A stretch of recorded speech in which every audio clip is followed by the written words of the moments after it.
So what is up guys? So this is J-Ride once again. And for today's video, I share ko sa inyo yung biyahe ko ngayong maghapon. Anyway, today is August 23. Biyahe tayo kanina ng mga quarter to 12 noon. Tapos ngayon ay 5:12 PM na. I just want to share with you na po yung naging biyahe natin ngayong araw. So hindi ko na na-cover lahat. No, hindi na ako nakapag-vlog ngayong araw na to sa mga bookings natin, pero just want to share with you no, na itong dala-dala ko ngayon ng mga siomai ay last booking na natin yan. So from Santa Maria papunta to dito sa may San Jose del Monte, dito lang sa may area E.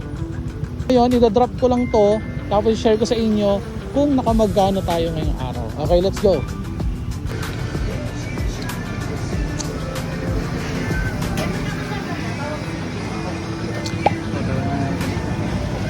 So yun na nga guys, item drop off na tayo. So yun yung siomai na kinarga natin.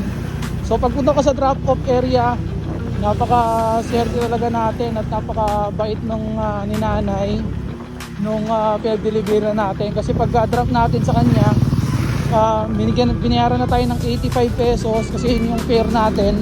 Tapos pagkatapos inalok ako ni nanay ng merienda ng siomai. Saludo sa mga ganong customer no, na merong malasakit at pag-unawa doon sa mga riders natin. Siyempre nakakagutom din talagang bumiyahe. Pinipilit ko bayaran pero ini-insist nga rin ni nanay na wag nang bayaran. So yun yung pinaka-bonus natin at pinaka-tip natin kay nanay. So thank you so much, Nay. Shout out sa iyo.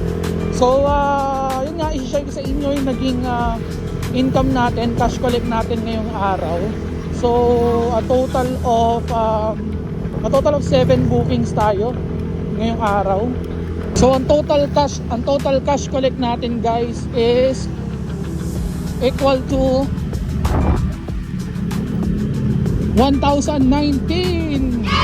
Ito na siguro guys yung malaking kita kay Lalamove sa sideline ko na to. Anyway, nag-start ako dito ng mga around quarter to 12 noon.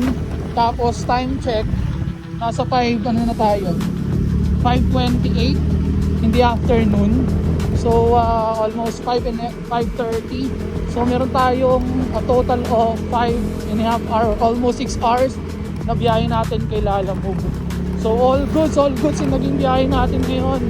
So naging grami bookings lang tayo guys. Malapitan lang talaga itakbo natin. Tapos chinempo at saka binuenas na ako doon sa isa. Bali dalawa naging pasahero.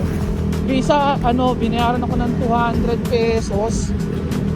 pesos. Tapos nung pabalik naman, dahil bulky item siya, almost 30 kilograms yung binitbit ko na yon. Motor kasi siya nung parang tangke sa tubig.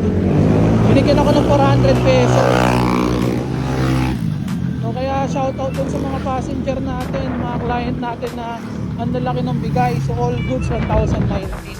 So yun lang guys, tsaga-tsaga lang tayo palagi, sipag lang sa pag-sideline natin at sa mga rider talaga ng Lalamove at ibang platform. So this is J-Ride once again saying, one ride at a time.